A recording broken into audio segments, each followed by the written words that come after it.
और चलिए इसी बीच अब अगली खबर बताते हैं उत्तर प्रदेश से, जहां पर आज एक और एनकाउंटर हुआ है। जी हां, आपको बता दें, चलती ट्रेन से आरपीएफ के 2 जवानों को फेंकने के चलते बदमाश को पकड़ा जाता है, धर दबोचा जाता है और फिर एनकाउंटर किया जाता है। पूरी खबर इस रिपोर्ट में देखिए।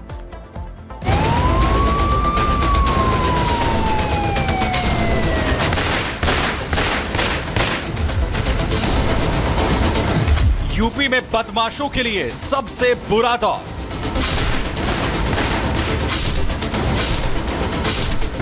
जिस बदमाश ने आरपीएफ जवानों को चलती ट्रेन से फेंका,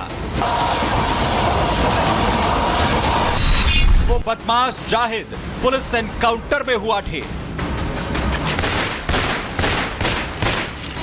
गाजीपुर में चलती ट्रेन से आरपीएफ के 2 जवानों को फेंकने वाले बदमाश जाहिद को एसटीएफ और पुलिस ने मुठभेड़ में मार गिराया है। एसटीएफ की नोएडा यूनिट और गाजीपुर पुलिस के जॉइंट ऑपरेशन में बदमाश को गोली लगी थी, जिसके बाद घायल हालत में उसे अस्पताल ले जाया गया, लेकिन डॉक्टरों ने उसे मृत घोषित कर दिया। जाहिद पर आरोप है कि वो 19 और 20 अगस्त की रात को बाड़मेर गुवाहाटी एक्सप्रेस से शराब की तस्करी कर रहा था। जब आरपीएफ के कांस्टेबल जावेद खान और प्रमोद कुमार ने उसे शराब की तस्करी करने से रोका, तो उसने दोनों आरपीएफ जवानों के साथ मारपीट की और फिर अपने साथियों के साथ मिलकर दोनों आरपीएफ जवानों को चलती ट्रेन से नीचे फेंक दिया था, जिससे दोनों आरपीएफ के जवानों की मौत हो गई थी। इस घटना के बाद से ही पुलिस आरोपी जाहिद और उसके साथियों की तलाश कर रही थी। कल पुलिस को जानकारी मिली कि जाहिद अपने साथियों के साथ मिलकर फिर शराब तस्करी करने की कोशिश कर रहा है, जिसके बाद पुलिस मौके पर पहुंची और जाहिद को सरेंडर करने के लिए कहा। जाहिद ने पुलिस टीम पर गोली चला दी। इसके बाद पुलिस और एसटीएफ ने भी जवाबी फायरिंग की। इससे बदमाश और शराब तस्कर जाहिद मारा गया। आरोपी जाहिद पर पुलिस ने 1 लाख रुपए का इनाम घोषित कर रखा था और वो फुलवारी शरीफ बिहार का रहने वाला था। जाहिद के ऊपर शराब तस्करी के अलावा अपहरण और मारपीट के भी कई केस दर्ज हैं। पुलिस ने जाहिद के पास से एक अवैध पिस्टल, कारतूस और देसी शराब बरामद की है। जनपद गाजीपुर पुलिस, एसटीएफ एवं जीआरपी सभी लोग उस केस में लगे हुए थे और कुछ दिन बाद उस घटना का अनावरण हुआ था और 4 अभियुक्त, इसमें से एक मुठभेड़ हुई थी। 4 अभियुक्त जेल भेजे गए थे। उसके बाद 2 अभियुक्त और जेल जा चुके हैं, जिसमें अभी हाल ही में 50,000 का इनामी बदमाश था, वो भी मुठभेड़ के उपरांत घायल होने के बाद रवि वो जेल गया था।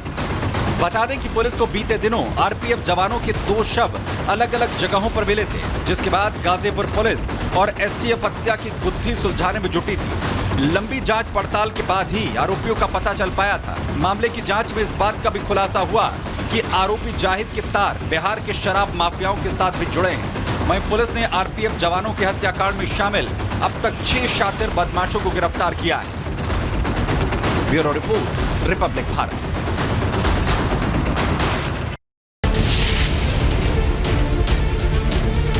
सारा हिंदुस्तान जमा होना चाहिए और सारा हिंदुस्तान इंशाअल्लाह जमा किया जाएगा। हम कोशिश कर रहे हैं कि इन तमाम बेईमानियों के खिलाफ, इन तमाम जुल्म सितम के खिलाफ, जिस तरह आप यहाँ आज धरने पर बैठे हैं, हम कल दिल्ली में धरने पर बैठेंगे। तारीख का ऐलान किया जाएगा।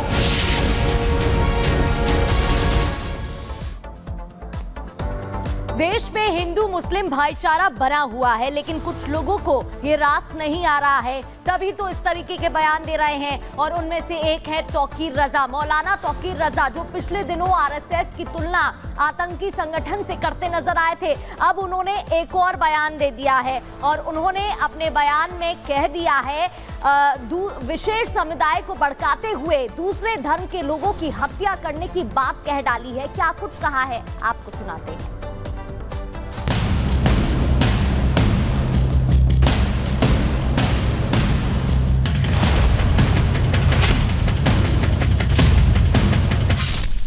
तारीख 15 दिसंबर 2019, जगह शाहीन बाग, दिल्ली।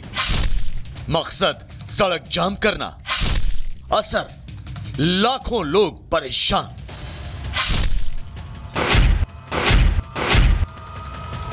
आंदोलन के नाम पर अराजकता की ये तस्वीरें दिल्ली के लोगों को आज भी याद हैं। करीब 3 महीने तक चला ये शाहीन बाग में धरना बिना किसी अंजाम तक पहुंचे। ही खत्म हो गया। लेकिन इसकी वजह से दिल्ली के लाखों लोगों को मुसीबतें झेलनी पड़ी। तो सिस्टम को ठप करने वाली ऐसी ही एक मुहिम फिर से शुरू करने की कोशिश की जा रही है, और ये कोशिश करने वाला कोई और नहीं बल्कि मुस्लिमों के तथाकथित रहनुमा मौलाना तौकीर रजा है।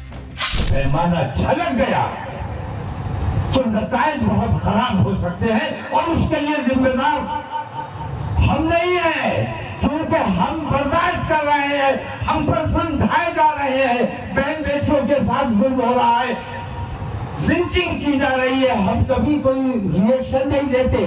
क्या हम जवाब नहीं दे सकते? मुस्लिम वोटों की सियासत करने वाले तौकीर रजा मोदी सरकार से नाराज है, इसलिए सरकार बदलने की ख्वाहिश रखते हैं। लेकिन इनकी सियासी हैसियत इतनी नहीं है कि सरकार बदलने की इनकी चाहत लोकतांत्रिक तरीके से पूरी हो सके। इसीलिए अब ये जोर जबरदस्ती, दंगे, फसाद और बवाल के दम पर सत्ता परिवर्तन चाहते हैं। अपने इसी मिशन के लिए इन्होंने मुस्लिमों को सड़क पर उतारने की प्लानिंग की है। हम 20 करोड़ है या 30 करोड़ है इस बात में नहीं जाता। हम जितने भी हैं, अगर सिर्फ 1% घर से निकल आए, दिल्ली कुछ करने का ऐलान किया, हाथ में तिरंगा लेकर अपने मुल्क की मोहब्बत का इजहार करते हुए, नरेंद्र मोदी जब तक इस्तीफा नहीं देगा तब तक धरना खत्म नहीं किया जाएगा। तौकीर रजा देश में अराजकता फैलाने की कोशिश तो कर ही रहे हैं। वो समुदाय विशेष में कट्टरता फैलाने और उन्हें भीड़ तंत्र के जरिए मॉब लिंचिंग के लिए भी उकसा रहे हैं। यकीन नहीं आता तो सुनिए जनाब तौकीर रजा का ये बयान। सरेंडर नहीं करना है। अगर तुम पर हमला कोई करने आए तो सबको कुछ ना कर सको, एक को पकड़ लो, सब तुम्हें मारते रहे, तुम उस एक को तब तक मारो जब तक वो मर ना जाए। तो सवाल ये है कि तौकीर रजा को किसका समर्थन हासिल है कि वो खुलेआम लोगों को भड़का रहे हैं? तौकीर रजा क्या खुद को कानून से ऊपर समझते हैं जो लोगों को मॉब लिंचिंग के लिए उकसा रहे हैं? सरकार के खिलाफ तौकीर रजा के ऐलान जंग के मायने क्या है? क्या तौकीर रजा किसी के इशारे पर सरकार के खिलाफ शाहीन बाग जैसे आंदोलन की बुनियाद रखना चाहते हैं? और उससे भी बड़ा सवाल ये कि खुलेआम भड़काऊ तकरीर करने वाले तौकीर पर कानूनी कार्रवाई कब होगी? Bureau report, Republic Bharat.